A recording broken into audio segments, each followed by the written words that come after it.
നമസ്കാരം. പശ്ചിമേഷ്യയിലെ സുരക്ഷാ വിഷയങ്ങളിൽ അമേരിക്കൻ സെൻട്രൽ കമാൻഡിനെ രൂക്ഷമായി വിമർശിച്ച് ഇറാൻ രംഗത്തെത്തിയിരിക്കുകയാണ്. ബഹ്റൈനിൽ നടന്ന 12ാമത് ദേശീയ സുരക്ഷാ ഉച്ചകോടിക്ക് പിന്നാലെയായിരുന്നു ഇറാൻ വിദേശകാര്യമന്ത്രി അബ്ബാസ് അരാഗ്ചി അമേരിക്കയ്ക്കെതിരെ കടുത്ത ഭാഷയിൽ പ്രതികരണവുമായി എത്തിയത്. ബാഹ്യശക്തികളുടെ ഇടപെടലുകളില്ലാതെ മേഖലയിലെ രാജ്യങ്ങൾക്ക് സ്വന്തം സുരക്ഷ ഉറപ്പാക്കണമെന്നും അമേരിക്കയുടെ സാന്നിധ്യം സമാധാനത്തിന് പകരം അസ്ഥിരതയാണ് കൊണ്ടുവരുന്നതെന്നും അദ്ദേഹം ആരോപിച്ചു.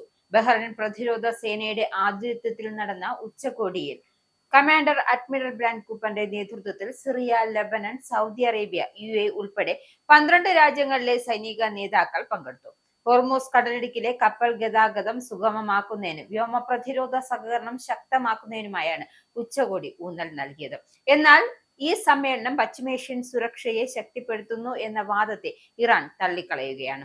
സെൻട്രൽ കോം നമ്മുടെ മേഖലയിൽ സുരക്ഷയാണോ അതോ അരക്ഷിതാവസ്ഥയാണോ കൊണ്ടുവരുന്നതെന്നും സ്വയം സംരക്ഷിക്കാൻ പോലും കഴിവില്ലാത്തവർ എന്ത് സുരക്ഷയാണ് നൽകുക എന്നും നമ്മുടെ ശക്തമായ സായുധ സേന തെളിയിച്ചിട്ടുണ്ട്.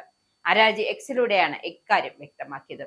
ഇറാൻ വിദേശകാര്യ മന്ത്രാലയത്തിലെ നിയമ അന്താരാഷ്ട്രകാര്യ ഡെപ്യൂട്ടി മന്ത്രി കാസിം ഗാരിബാദിയും ഈ ഉച്ചകോടിയെ തള്ളിപ്പറഞ്ഞു. ഹോർമൂസ് കടലിടുക്കിന്റെ സുരക്ഷ ഇറാന്റെ നിയന്ത്രണത്തിലാണെന്നും അമേരിക്കൻ നേതൃത്വത്തിലുള്ള സൈനിക ചട്ടക്കൂടുകൾക്ക് പേർഷ്യൻ ഗൾഫിൽ പ്രസക്തിയില്ല എന്നും അദ്ദേഹം പറയുന്നുണ്ട്.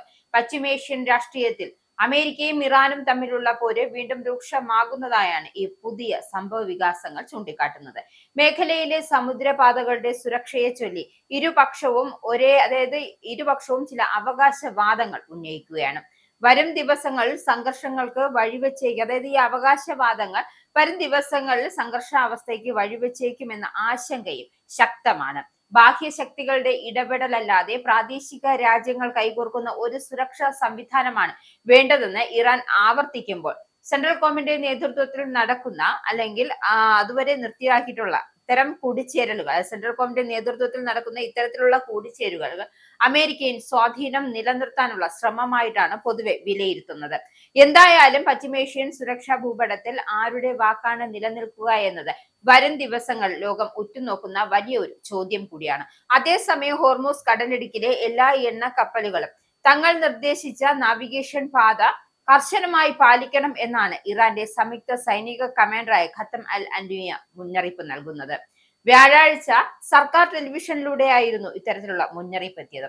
നിർദ്ദേശിച്ച പാതയിൽ നിന്നും വ്യതിചലിക്കുകയോ ഇറാൻ നിശ്ചയിച്ച നാവിഗേഷൻ പ്രോട്ടോകോളുകൾ അവഗണിക്കുകയോ ചെയ്യുന്ന കപ്പലുകൾക്കെതിരെ സായുധ സേന ഉടൻ തന്നെ ശക്തമായ നടപടി സ്വീകരിക്കുമെന്ന് വ്യക്തമാക്കുന്നുണ്ട്. നിയമലംഘനം കപ്പലുകളുടെ സുരക്ഷയെ ഗുരുതരമായി ബാധിക്കുമെന്നും മുന്നറിയിപ്പിൽ കൂട്ടിച്ചേർത്തു. എന്തായാലും കടലിടുക്കിന് മുകളിലൂടെ അമേരിക്കൻ യുദ്ധവിമാനങ്ങൾ തുടർച്ചയായി പോകുന്നത് മേഖലയിലെ സുരക്ഷയെ തകർക്കുമെന്നതും അത് പ്രാദേശിക സുരക്ഷയ്ക്ക് ഭീഷണിയാണ് എന്നും ഇറാൻ ആരോപണം ഉന്നയിക്കുന്നു. ഇറാന്റെ പുതിയ മുന്നറിയിപ്പിന് പിന്നിലെ കൃത്യമായ കാരണം വിശദമാക്കിയിട്ടില്ല.